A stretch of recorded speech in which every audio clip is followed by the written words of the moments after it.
Премиерот Зоран Заев се предумисли. Сопствен буџет на државното обвинителство ке значи ветер во грб за оваа институција да биде правична и помоќна во независноста. Ова е спротивно на тоа што власта пред една недела го предложи како ново законско решение за обвинителството, каде само ОЈО за организиран криминал треба да има сопствен буџет.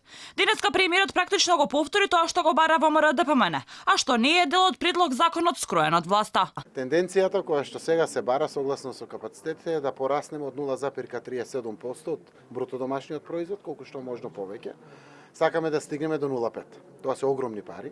Тие ќе овозможат дополнителна независност и дополнителен квалитет на правосудството, вклучително пола за мене е обвинителството, пола е судството во државата, заради тоа што ако ти има доволно пари, да обезбедат обвинителството вештачење, да не должат пари, да имат независни експертизи, да може да ги оформат истражувачките центри, да ги доекипират стручните служби, административните служби, да се доекипират со доволно обвинители, верувам дека тоа ќе биде помоќно, посилно, понезависно и уште поправично, секако во делот на процесуирањето на предметите. Истото важи и за судството. Така да ќе стегнеме заби и ќе определиме средства дополнително, заради тоа што рековме, ако некогаш тоа може сега.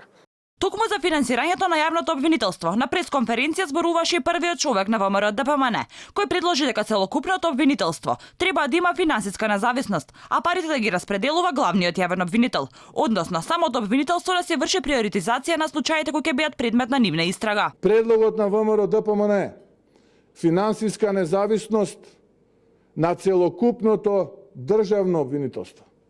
Од 0,8 до 1% од државниот буџет секоја година да се одвојува за потребите на државното јавно обвинителство.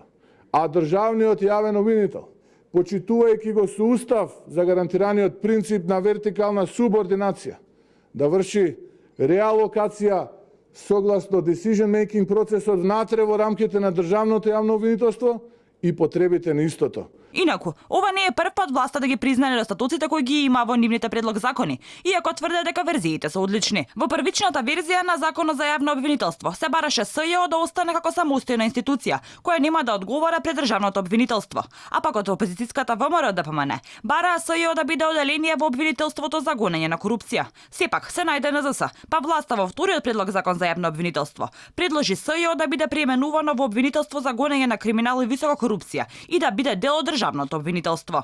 Од кога е формирано специјалното јавно обвинителство, во овие 4 години се потрошени 12 милиони евра пари од буџетот, односно пари на граѓаните. Во 2015 година се потрошиле 220.000 евра, во 2016 2 милиони евра, во 2017 2,6 милиони, лани 3,1, а за оваа година 3,7. На толку многу пари СЈО затвори само 4 случаи, од кои едниот го загуби.